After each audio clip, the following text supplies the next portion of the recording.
Hello students, कैसे हो आप सब। उम्मीद कर रहा हूं एकदम से आप लोग स्वस्थ होंगे और स्वास्थ्य के साथ साथ अपनी पढ़ाई का भरपूर ख्याल रख रहे होंगे और साथ ही साथ पढ़ने का जो आनंद है, सुख है, उसे उठा रहे होंगे।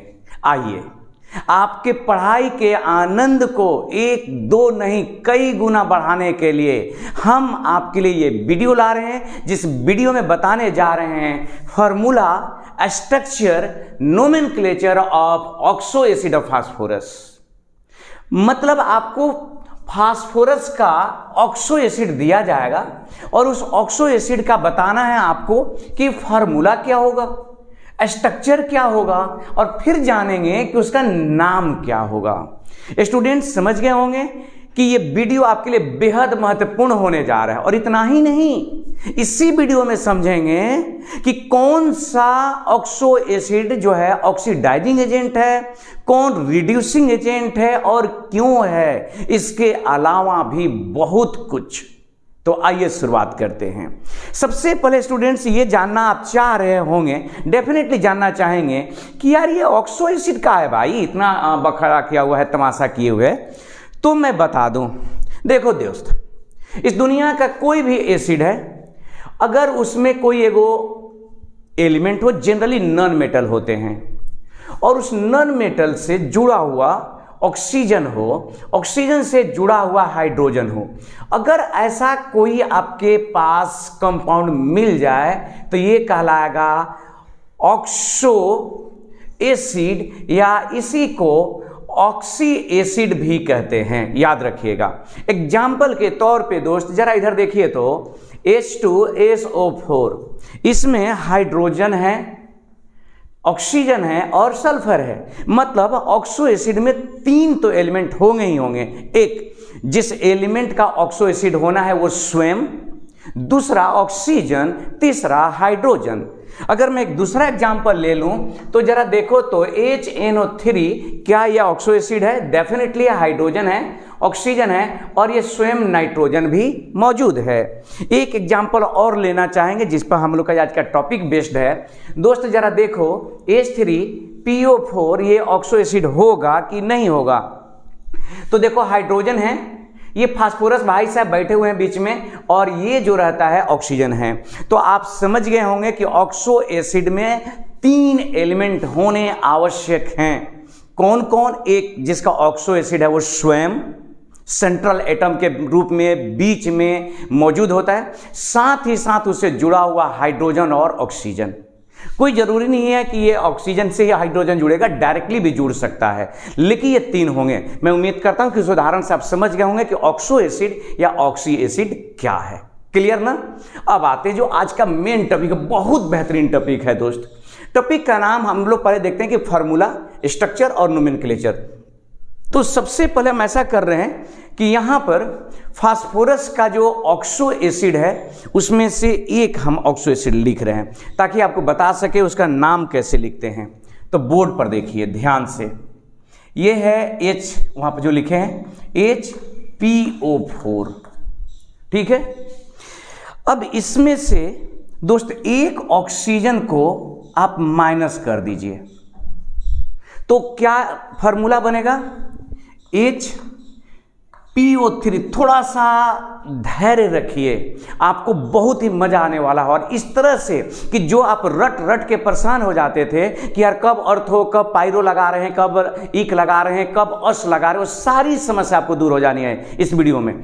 तो ये हो गया, देखिए एक ऑक्सीजन माइनस किए तो H तो 3 का 3 रह गया, PO4 से PO3 हो गया। ऐसा करते हैं भाई, इसमें से एक और ऑक्सीजन माइनस कर दीजिए, बस एक माइनस करिए और तो हो गया। यहां से माइनस करिए तो इसका नाम हो गया आपका फॉर्मूला HPO2 हो गया। ऐसा करते हैं, मेरी इच्छा ये हो रही है, मैंने प्रबल इच्छा हो रही है कि मैं इसमें एक ऑक्सीजन और जोड़ दूं, ठीक है। तो ये हो गया, यहां पर प्लस कर देना चाहते हैं, H3PO5 हो गया।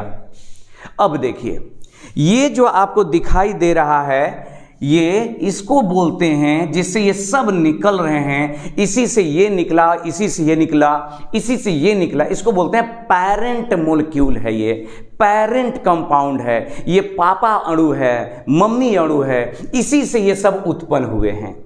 तो जो पेरेंट मोलिक्यूल होता है उनके नाम में उनका जो टाइटल है वो ईक लगाया जाता है। ईक जरा समझने की कोशिश करिए, यहां से शुरू हो रहा है ईक। अब कैसे समझ में आएगा कि कौन पेरेंट मोलिक्यूल है? तो उसके लिए आपको एक और बात जाननी होगी, वो है ऑक्सीडेशन नंबर का कंसेप्ट। देखो भाई, अभी फिलहाल फास्फोरस पे कंसंट्रेट कर रहा हूं। फास्फोरस का मैक्सिमम ऑक्सीडेशन नंबर होता है +5, मिनिमम ऑक्सीडेशन नंबर होता है -3। ये मैक्सिमम हो गया और ये हो गया मिनिमम। क्या चीज भाई? तो ऑक्सीडेशन नंबर, मैक्सिमम ON लिख देता हूं, ऑक्सीडेशन नंबर, ये हो गया ऑक्सीडेशन नंबर। तो कोई भी मोलिक्यूल जिसका उसमें नॉर्मल जो ऑक्सीडेशन नंबर होता है, जो होना चाहिए, अगर वही मौजूद है तो पेरेंट हो जाता है। पेरेंट माने क्या? एकदम से बराबर, सबके लिए बराबर भाव रखता हो। तो इसमें फास्फोरस के जो नॉर्मल ऑक्सीडेशन नंबर होते हैं वो 5 होता है, +5, और उसमें +5 ऑक्सीडेशन नंबर मौजूद है। इसलिए आप निकाल के देखना चाहेंगे? देखिए इधर लिखा दिखा रहा हूं, H3PO4। देखो वो अगर ऑक्सीडेशन नंबर का कंसेप्ट नहीं है तब तो नहीं पता चलेगा। एक हाइड्रोजन का ऑक्सीडेशन नंबर +1, एक फास्फोरस का निकालना है X, और एक ऑक्सीजन का -2, 4 दूनी 8 = 0 होता है ना। X = कितना हो गया? +5। मतलब उसमें फास्फोरस का ऑक्सीडेशन नंबर कितना है? +5 है। तो ये हो गया आपका पेरेंट मोलिक्यूल, पेरेंट कंपाउंड। इसके नाम में जोड़ना है आपको ईक, और ईक में से जब एक ऑक्सीजन आप माइनस कर दीजिएगा तो भाई साहब नाम हो जाएगा अस। क्या नाम हो जाएगा? अस। और उसमें से भी एक और घटा लीजिए, उसमें से भी एक घटा लीजिए और ऑक्सीजन, तो नाम हो जाता है हाइपो। क्या नाम हो जाता है? हाइपो। अस वाला टाइटल लगा रहता है। तो अब अगर जो एक जोड़ दीजिए तो जोड़ने पर 2 कंडीशन आते हैं, याद रखिएगा।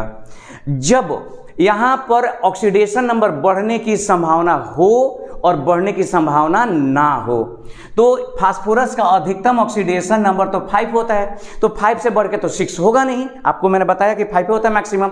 जब ऑक्सीडेशन नंबर बढ़ने की संभावना ना हो तो उसके नाम में लग जाते हैं पेरोक्सी। क्या नाम लग जाएगा? पेरोक्सी हो जाएगा।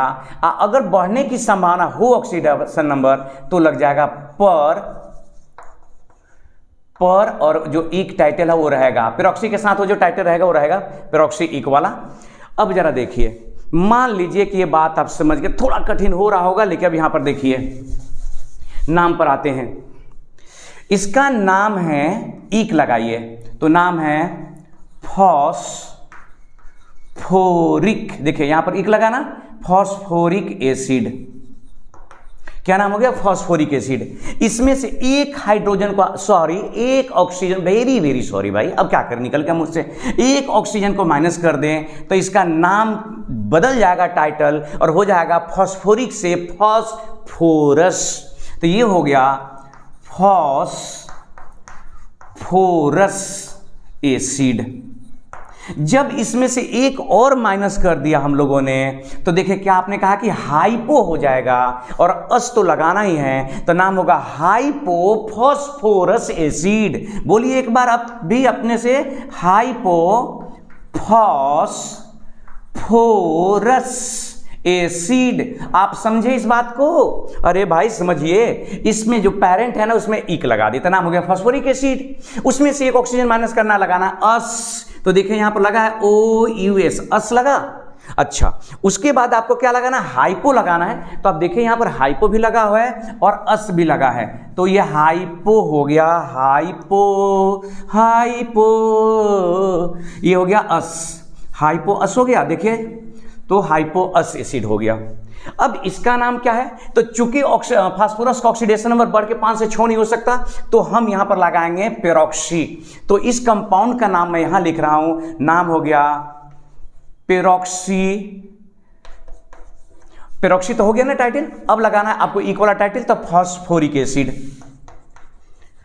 फॉस्फोरिक फास्फोरिक एसिड, मतलब आपको रटने की जरूरत नहीं है। यहां पर टाइटल इनका लग गया, देखिए पेरोक्सी हो गया, ये हो गया पेरोक्सी, और ईक भी यहां पर लग गया, तो हो गया फिर पेरोक्सी फास्फोरिक एसिड, ये हो गया। इसके अलावा तो आपने सीखा पेरोक्सी लगेगा, ईक लगेगा, अस लगेगा और हाइपो लगेगा, और कब कब लगेगा। तो याद रखिए, एक बार फिर से मैं यहां से आपको बताऊंगा कि ये टाइटल ईक है, इस ईक में से एक माइनस कर दीजिए ऑक्सीजन, तो ये हो गया अस हो गया, अस में से एक और माइनस करिए तो हाइपो हो गया।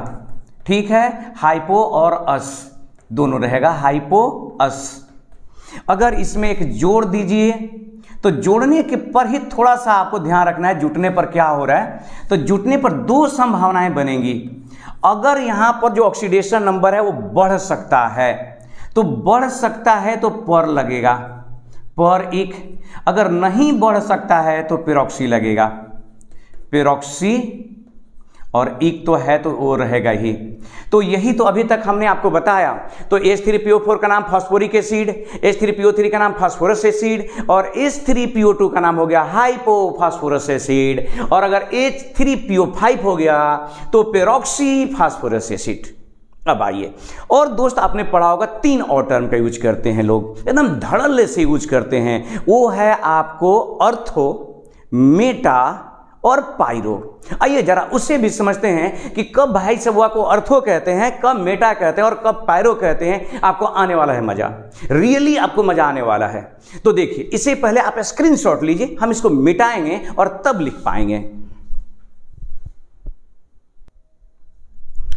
आइए स्टूडेंट्स, आप रट रट के परेशान हो गए यार, कब अर्थोफास्फोरिस हो जाता है, कब पायरोफास्फोरिस होगा, फास्फोरिक हो जाता है, कब मेटा लग जाता है, समझ नहीं आता।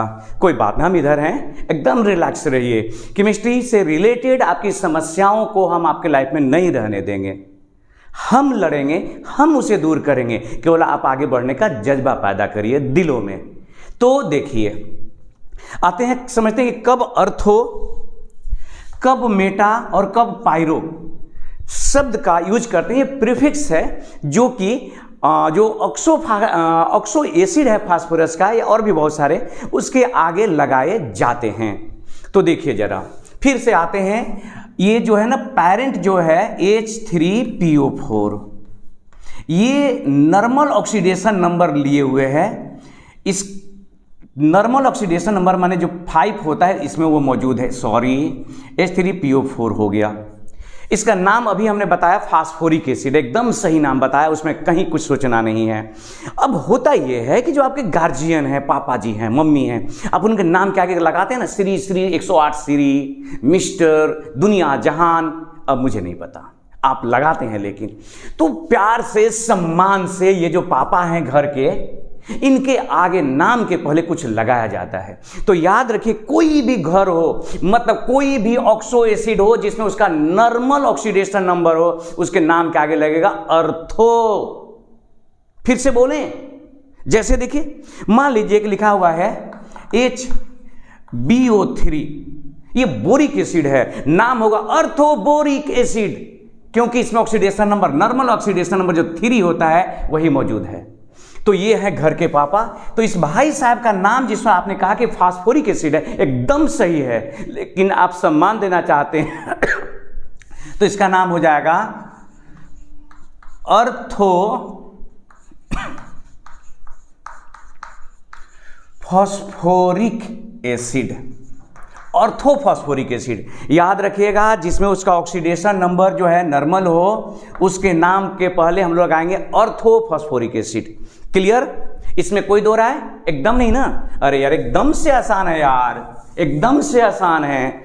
ऑर्थो लगा दिए, फास्फोरिक नाम ही था, ये तो टाइटल हो गया, प्रीफिक्स हो गया ना, शब्दों के पहले लगाते हैं, तो आपने लगा दिया अर्थो। अब जरा देखो, ये मेटा पायरो का क्या झंझट है यार। तो रूल कहता है मेरे भाई, जरा इधर ध्यान दीजिए कि अगर अर्थो में से जल गार लीजिए, पानी को एकदम गार गार के निकाल दीजिए, एक अणु, अब जैसे रुई में से पानी गार देते हैं ना, उसी तरह से इसमें एक अणु निकाल दीजिए, माइनस कर दीजिए जल का एक अणु, तो भाई साहब का टाइटल बदल गया। अब ये नहीं रहे, ये कुछ और हो गए। क्या हो गए? तो निकालिए, दो हाइड्रोजन निकालिए, H2 निकाला ना, तो दो हाइड्रोजन निकालिएगा तो ये होंगे H, दो को निकल गया, P तो ज्यों का त्यों रहेगा, इन पे असर हुआ नहीं, लेकिन ऑक्सीजन तो निकल गया ना, PO3 हो गया। अब इसका नाम जो हो गया, ये हो गया आपको ऑर्थो से मेटा। ऑर्थो से क्या हो गया? ये मेटा हो गया, तो नाम हो गया मेटा। अब फिर ये नाम जोड़ दीजिए इनका, फॉस्फोरिक एसिड। तो आपने कुछ सीखा, और वो ये कि ऑर्थो में से एक H2O माइनस कर दें, ऑर्थो के एक मोलिक्यूल में से एक H2O माइनस कर दें तो बनता है जो कंपाउंड, उसके नाम में लगा देते हैं मेटा। क्लियर? चलिए अब आपको एक बात और बताना चाहेंगे, ये भाई साहब वो अकेले नहीं जी पाता। ये जो मेटा फास्फोरिक एसिड है ये अकेले नहीं रहता, हमेशा it exist in isomeric form में रहता है, सॉरी पॉलीफेरिक रहता है, पॉलीमेरिक, आइसोमेरिक मेरे मुंह से गलती से निकल गया। तो आप एक लाइन लिखेंगे कि it exist in polymeric form. Polymeric form कहने का क्या मतलब है बबुआ? कि एक अणु नहीं रहेगा, ये बहुत सारा अणु एक साथ रहेगा, माने एक अणु, दो अणु, 5 को, 10 को, 20 को झुंड बना के रहेगा। अकेले इसको रहना पसंद नहीं है। एकदम बच्चा की तरह है ना, लेकिन एकदम बच्चा हो गया तो बच्चा अकेले रहेगा। तो इसका मतलब ये जैसे HPO3 और N के रूप में रहता है। N का मतलब 2, 3, 4, 5 बहुत सारा हो सकता है। जो सबसे स्टेबल है N का वैल्यू वो हम लोग लेते हैं, इसका स्ट्रक्चर बना के दिखाएंगे आपको, HPO3। ये एक साइक्लिक स्ट्रक्चर बनाता है जो कि हम लोग के सिलेबस में है, हम इसको बना करके दिखाएंगे। याद रखिएगा कि भाई साहब अकेले नहीं रह पाते, इनका मन नहीं लगता, पूरा झुंड में, पूरा ग्रुप में रहते हैं। कौन भाई साहब? तो मेटाफॉस्फोरिक एसिड। तो झुंड में जो ना सबसे इनके 3 जो ग्रुप है ना, वो 3 ग्रुप में कैसे रहते हैं उनको जरा समझने की कोशिश करेंगे हम लोग। अब आइए दूसरा चीज समझते हैं। तो हमने क्या सीखा? पहले देखिए, हमने सीखा कि ऑर्थो में से एक H माइनस कर दिया गया तो मिल गया मेटा। आपने ये सीखा बबुआ, आपने ये सीखा। अब आइए, आपके पास 2 ऑर्थो का अणु है, 1 नहीं 2। तो यहां पर देखिए 2 ऑर्थो के कितने अणु है? 2 ऑर्थो अणु। ऐसे 2 ऑर्थो में से आप क्या करिए कि 1 H2O निकालिए। 2 ऑर्थो अणु में से कितना H2O? 1। तो ये भाई साहब हो जाता है पायरो, ये हो जाता है पायरो। 2 ऑर्थो में से 1 H2O का अणु निकालने के बाद पायरो हो जाता है। तो आप जरा ये ऑर्थो है ना, इसका 2 अणु लीजिए, 2H3PO4। इसका मतलब आप इसको ऐसे समझिए कि क्या लिखा है, 3 दूनी के 6 H6P2O8 वास्तव में लिखा हुआ है, ऐसे लिखा है ना। तो अब हम लोग इस तरह से न लिख करके आप ऐसे समझिए कि इसके कितने अणु लिए गए? 2। अब इस 2 में से 1 निकालिए, 1 जल के मोलिक्यूल बाहर करिए तो देखिए कितने हाइड्रोजन है? 6। अभी आपने देखा ना, 3 दूनी के 6 हुआ ना जी, तो 6 में से 2 निकल गया, H4 हुआ। ठीक है, P कै गो है मेरे भाई? 2 गो, तो लिख दो P2 लिख दो। और कितना हुआ? 4 दूनी 8। 8 में से 1 ऑक्सीजन माइनस करना होगा ना, तो कितना हो गया? 7। क्या नाम होना चाहिए भाई? जरा बताओ तो। पायरो तो होगा, टाइटल तो लेके चलेंगे पायरो, तो ले लीजिए, कोई बात नहीं, इनका नाम इनका मर्जी है। तो नाम हो गया इनका, नीचे लिख दें क्या? PYRO, पायरो हुआ। और ये है क्या? तो फास्फोरिक एसिड है ना। अरे यार फास्फोरिक एसिड है ना, थोड़ा रूप बदल दिया। तो पायरो फॉस्फोरिक एसिड। अरे यार डी, तुम उधर कहां चले गए? तो आपने समझा कि ऑर्थो माने कौन, नॉर्मल, वह कंपाउंड जिसमें उसके नॉर्मल ऑक्सीडेशन नंबर हो, घर का मेट हुआ, मालिक जो है। तो यह है आपको फास्फोरिक एसिड था। इसी फास्फोरिक एसिड के नाम के पहले आपने लगाया ऑर्थो, और ऑर्थो में से जब मात्र एगो जल निचोड़ लीजिए, पार निकाल दीजिए, तो लग जाएगा मेटा। अब मेटा में से अगर ऑर्थो के 2 अणु को जोड़ दीजिए, और 2 अणु जोड़ करके अगर एक उसमें से निकाल लीजिए तो हो जाएगा ये पायरो। क्लियर, बोलिए हाँ या ना।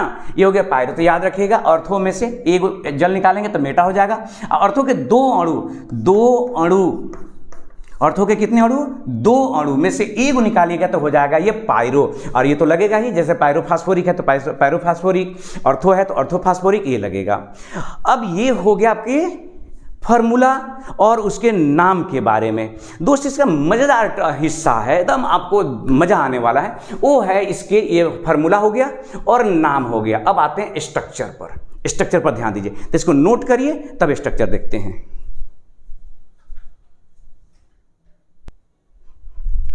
अब आइए हम लोग इसका स्ट्रक्चर बनाते हैं और साथ ही बेसिसिटी जानने की कोशिश करते हैं, और यह भी जानेंगे कि ये ऑक्सीडाइजिंग एजेंट है कि रिड्यूसिंग एजेंट। शुरुआत करेंगे वही ऑर्थोफास्फोरिक एसिड मतलब फास्फोरिक एसिड से। देखिए ये है आपका H3PO4 जिसका नाम है ऑर्थोफास्फोरिक फास्फोरिक एसिड, फॉस्फोरिक एसिड। अब हर बार स्टूडेंट्स हम नाम नहीं लिखेंगे, सीधे स्ट्रक्चर बनाएंगे। देखिए स्ट्रक्चर बनाने का रूल एकदम से गांठ पार लीजिए, बेहद बेहद बेहद आसान है। ये मेरा दावा है कि हम एगो बनाएंगे, दूसरा आप अपने आप बनाइएगा। पहले सीख तो लीजिए।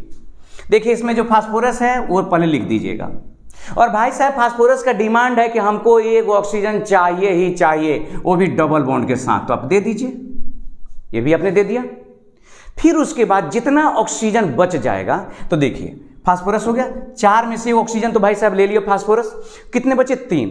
तो हर हाइड्रोजन की कोशिश होती है कि वो ऑक्सीजन से जाके जुड़े। फिर से मैं बोल रहा हूं, देखिए फास्फोरस सबसे पहले लिख दीजिएगा और डबल बॉन्ड के साथ उनको ऑक्सीजन दे दीजिएगा। जितना ऑक्सीजन बचेगा वो आप सिंगल बॉन्ड के साथ लगा दीजिए, आपकी मर्जी। लेकिन ये हाइड्रोजन की कोशिश है कि फास्फोरस से न जुटे, वो हाइड्रोजन से ऑक्सीजन से जाके जुटे। उसको ना ऑक्सीजन से ज्यादा प्रेम है, तो जिससे प्रेम है उसी के साथ ना रहना पसंद करेगा। तो हाइड्रोजन भाग के चल जाता किसके पास, ऑक्सीजन के पास। और इस तरह से स्ट्रक्चर भी तैयार हो गया।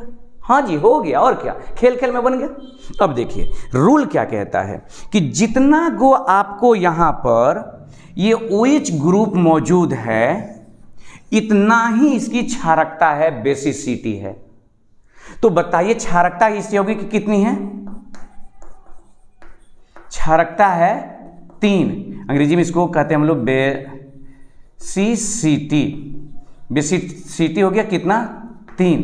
तो किताब में लिखा रहेगा कि ये ट्राई बेसिक एसिड है। कैसा है, ट्राई बेसिक एसिड। क्षारकता 3 का मतलब हो गया कि ट्राई बेसिक एसिड, त्रिभाषमिक अम्ल है। ट्राई बेसिक एसिड है क्योंकि क्षारकता कितनी है, 3। ये कैसे पता चलागा, तो जय गो OH रहेगा वही क्षारकता हो जाएगा भाई साहब। इसमें एक को पल इधर उधर आपको नहीं सोचना है। दूसरी चीज, इस OH बंधन के कारण ये ऑक्सीडाइजिंग एजेंट है, याद रखिएगा। देखिए POH बंधन ये बताएगा ऑक्सीडाइजिंग एजेंट, हिंदी में ऑक्सीकारक कहते हैं। और pH बॉन्ड बताएगा कि ये है रिड्यूसिंग एजेंट। क्या है, रिड्यूसिंग एजेंट। तो ये रिड्यूसिंग एजेंट है, कहीं pH बॉन्ड है, P और H के बीच आपको बंधन दिख रहा है, नहीं ना, तो ये है ऑक्सीडाइजिंग एजेंट। इसके बारे में यह भी याद रखिएगा, ऑक्सीडाइजिंग ये एजेंट है। हिंदी में इसको कहते हैं, बड़ा खूबसूरत हिंदी होता है, ऑक्सीकारक होता है। ऑक्सीकारक क्या होता है भाई, ऑक्सीकारक है। अच्छा, इसका अगर हम लोग लिखे हाइब्रिडाइजेशन तो 1 2 3 और ये 4 सिग्मा में एक गुना होता है, तो ये sp3 है। एक्चुअली बता दें कि जितना भी फास्फोरस का ऑक्सो एसिड लिखेंगे ऑलमोस्ट सब के सब sp3 होगा। अब आइए दूसरा चीज देखते हैं।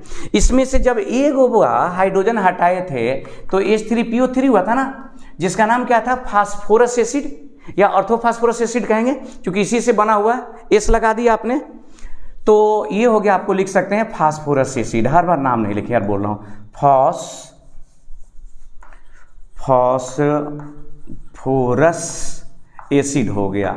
अब इसका फार्मूला लिखना है, सॉरी स्ट्रक्चर, तो वह P लिख दो बी में, सॉरी बीच में, डबल बॉन्ड के साथ इनको ऑक्सीजन दे दीजिए। अब कितना ऑक्सीजन बचा, 3 में से तो एगो ले लिया फास्फोरस, कितना बचा 2, तो 2 को आप दे दीजिए यहां पर, ठीक है। 2 गो हाइड्रोजन जो है ना भागेगा, दौड़ेगा ये तीनों में से, तो 2 को चल जाएगा, एगो यहां पर और एगो यहां पर। अब एगो मजबूरी में इसके साथ रह जाएगा, ये मजबूरी है कि इसके साथ रहेगा। तो अब बताइए इसकी क्षारकता कितनी हुई, ये क्षारकता है तो क्षारकता हो गई, क्षारकता माने बेसिसिटी, क्षारकता हो गई 2, मतलब डाई बेसिक एसिड है। क्या बोलेंगे इसको, डाई बेसिक एसिड। अब आइए जरा ध्यान से देखिए, ये तो एगो POH बॉन्ड भी है, तो इसकी वजह से इसमें रिड्यूसिंग प्रॉपर्टीज ही है, और इसके वजह से इसमें क्या है, ऑक्सीडाइजिंग नेचर भी है। तो ये ऑक्सीडाइजिंग और रिड्यूसिंग दोनों का मिला जुला रूप है। आप कह सकते हैं कि ये क्या है, तो RA माने रिड्यूसिंग एजेंट प्लस OA माने ऑक्सीडाइजिंग एजेंट, दोनों है। याद रखना है इसको, ऑक्सीडाइजिंग एजेंट के साथ साथ क्या है, ये रिड्यूसिंग एजेंट है। आइए जरा इसमें से भी जब आप एगो हाइड्रोजन निकाले थे, सॉरी ऑक्सीजन, तो ये क्या हो गया था, H3PO2 हो गया था ना, और नाम हो गया था हाइपोफॉस्फोरस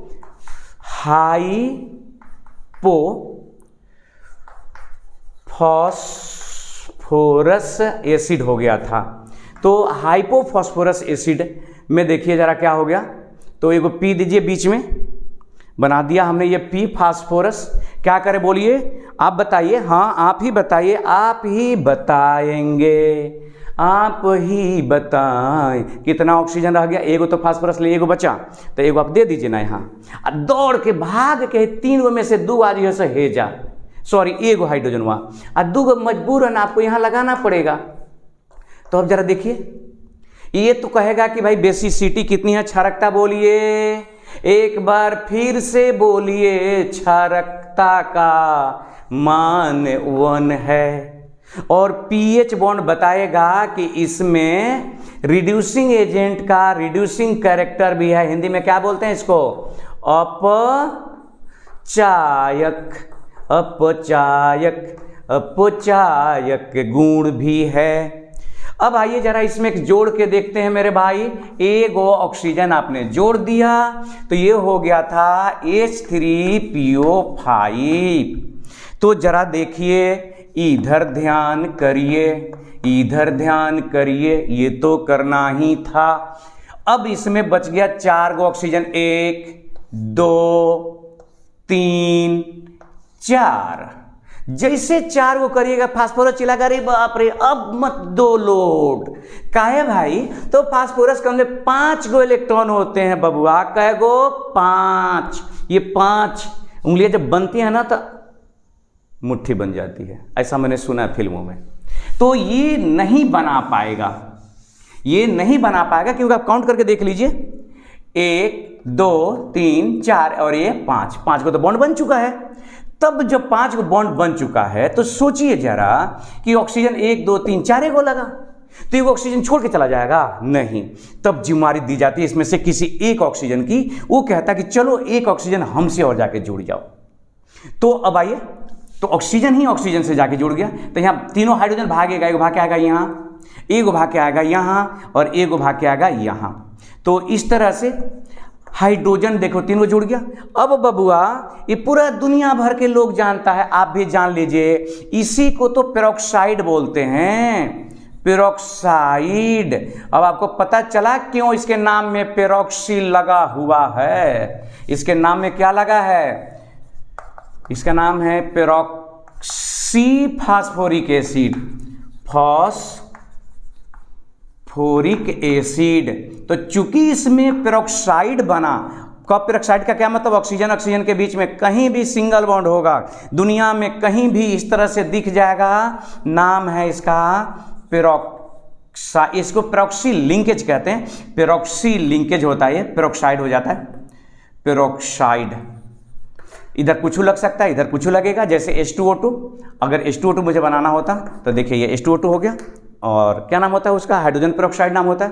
तो इस तरह से हुआ, इसे आप नोट करिए। अच्छा, इसमें अगर मैं पूछूं कि बेसिसिटी कितनी है, तो आप देखिए ध्यान से और मुझे बताइए कि बेसिसिटी कितनी है, आप ही बताएंगे।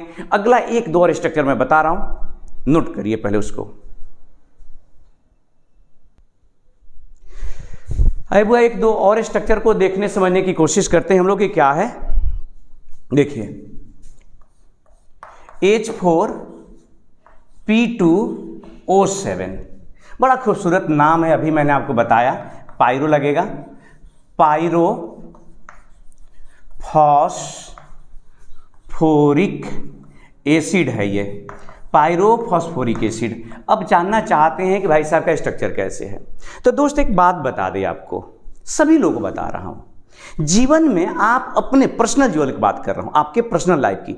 अगर आप अपने पर्सनल लाइफ में एक ईमानदार व्यक्ति हैं, जो विश्वास रखते हैं, मतलब बंटवारा अगर हो तो बराबर का हो, मतलब कि बेईमानी में नहीं विश्वास रखते हैं, तो आपके लिए जो स्ट्रक्चर बनाना है वो बहुत आसान हो जाता है। रियली देखिए, स्ट्रक्चर बनाना माने क्या, कोई एक एटम है, उस एटम कोई मॉलिक्यूल है, ये कंपाउंड है, एक यौगिक है, और उसमें अलग अलग एटम्स हैं। उस एटम को आप बांट रहे हैं, तो कितना बांटा जाए, किसको कितना दिया जाए। तो इसमें जितना आप बैलेंस बना के चलेंगे, जितना आप ईमानदारी दिखाएंगे, मतलब बराबर बराबर का बंटवारा करेंगे, उस मॉलिक्यूल की स्टेबिलिटी की संभावना उतनी ही होगी। और आप अपने जीवन में बेशक बेईमान हो जाइए, नेचर जो है ना किसी साथ बेईमानी नहीं करती, वो बैलेंस बना के रखती है।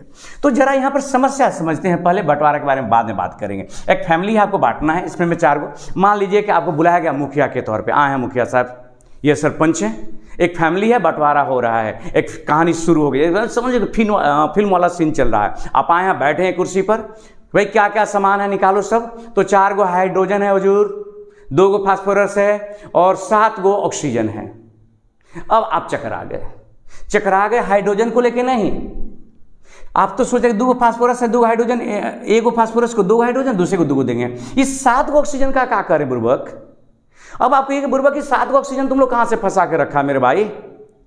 तो कह के है तो है, अब बंटवारा करना है, आपको बुलाया गया पंच बना करके, अब बंटवारा करिए।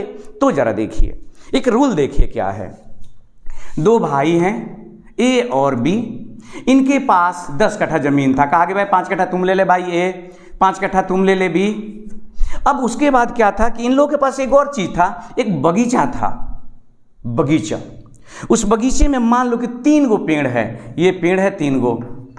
तो अब क्या किया जाए, तो पंच ने कहा कि ऐसा करो कि 5 कट्ठा तुम्हारा हो चुका है, 5 कट्ठा इसका हो गया, ऐसा करो ये बगीचा दोनों का साझात रहेगा, दोनों का शेयर रहेगा। इसमें क्या करेगा, जब आम फरेगा तो तोड़ के बांट लेना आधा आधा, और जब पेड़ सूख जाएगा तो लकड़ी काट के बांट लेना आधा आधा। समझ आया मैंने क्या कहा। ये बंटवारा का एक तरीका है कि कुछ चीजें कंप्लीट बांट दीजिए, आधा इनको दीजिए, आधा इनको दीजिए। जो चीजें नहीं बंटने वाली है उनको शेयर में रख दीजिए, उनको बीच में रख दीजिए, भाई दोनों का हक है उस पर। वही तरीका अपनाएंगे यहाँ। देखिए यहाँ फास्फोरस है 2 गो, और 2 गो फास्फोरस के बीच में 7 गो ऑक्सीजन। तो ऐसा करिए कि वो फास्फोरस लीजिए, ये 1 गो ऑक्सीजन को शेयर में रख दीजिए। अब क्लियर हो गया।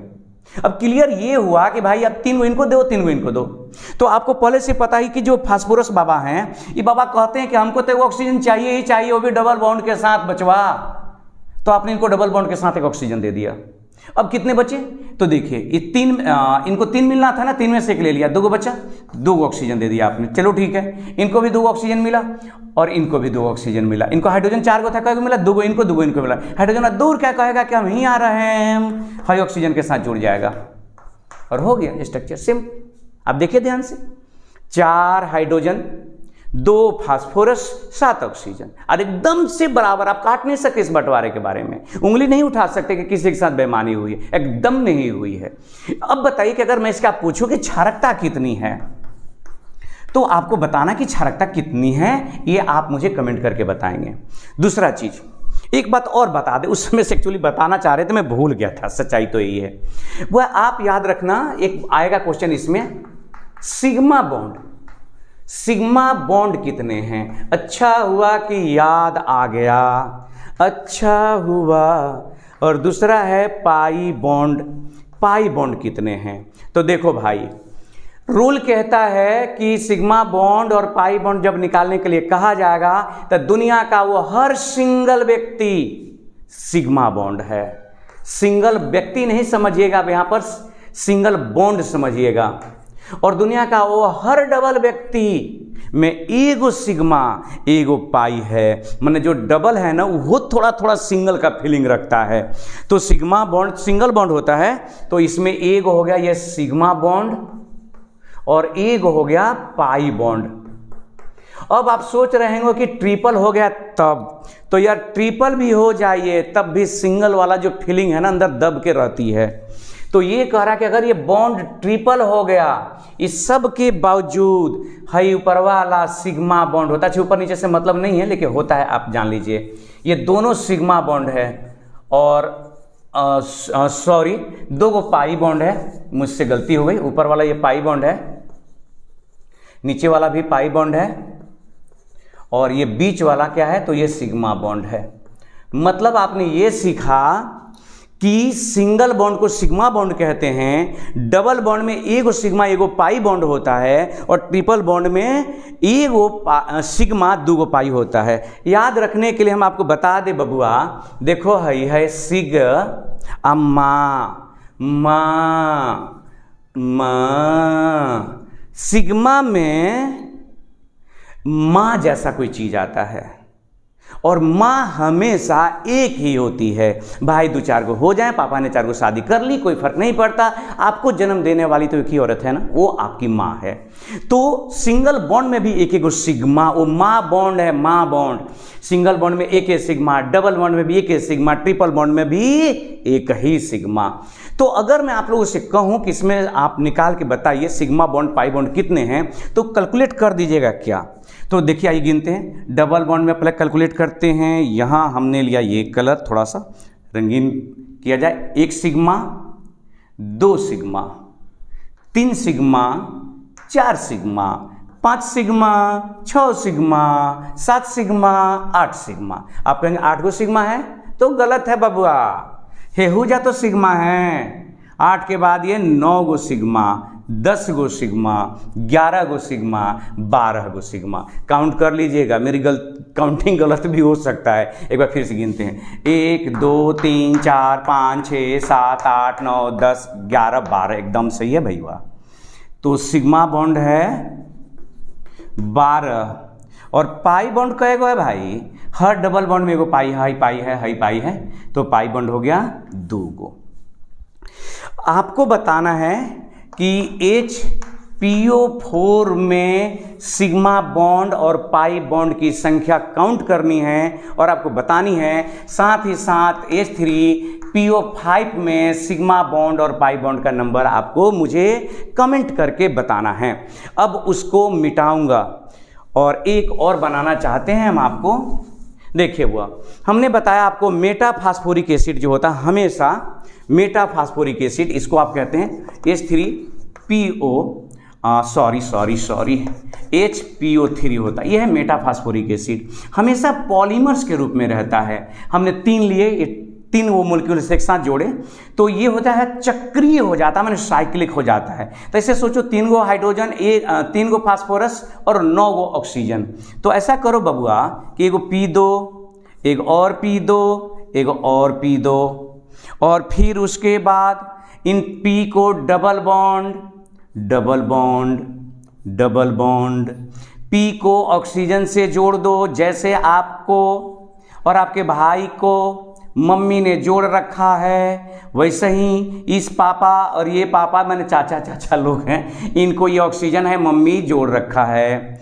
अब देखिए तो 9 ऑक्सीजन लग गया, नहीं लगा, देखिए ध्यान से, कितना लगा? 1 2 3 4 5 6 गो लगा है अभी। तो अभी 3 गो हाइड्रोजन 3 गो बनना है जी, तो एगो OH OH और OH, ये हो गया HPO3 का स्ट्रक्चर आपको बताना है। इसकी क्षारकता बराबर व्हाट, सिग्मा बॉन्ड बराबर व्हाट, पाई बॉन्ड बराबर व्हाट, आपको ये बताना है इसके बारे में।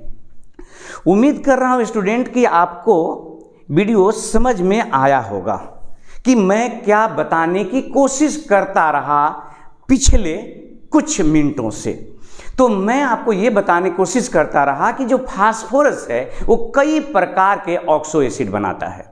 हर ऑक्सो एसिड का अलग अलग स्ट्रक्चर है और उसके नाम लिखना, जो नाम है वो रटना नहीं है, वो एक रूल पर आधारित है। उस रूल को समझना है, नाम भी क्लियर, स्ट्रक्चर भी क्लियर। फिर हमने आपको ये बताने की कोशिश किया कि कोई क्षारकता जैसी चीज होती है, वो होता है कि जितना वो OH है वही क्षारकता है, तो उस क्षारकता की संख्या निकालनी होती है। फिर हम चलते चलते आपको यह भी बता दिए कि भैया इसमें निकालना होता है सिग्मा बॉन्ड और पाई बॉन्ड, तो सिग्मा बॉन्ड पाई बॉन्ड की संख्या निकालना होता है। तो फिर भेंट होगी अगले वीडियो में, तब तक हंसते रहिए, मुस्कुराते रहिए, मन में आए तो लाइक शेयर कर दीजिए। ये अंतिम वाला लाइन को आपको ख्याल नहीं रखना है, ये आपकी मर्जी है, मन में आए आपको अच्छा लगे जरूर लाइक और शेयर करेंगे, मुझे पता है, और ऐसा करते भी रहे हैं। अगर आप लोग ऐसा नहीं कर रहे होते तो फिर मुझे आपका जो प्यार प्राप्त होता है वो नहीं प्राप्त हो पाता। तो हंसिए, मुस्कुराइए। जय हिंद।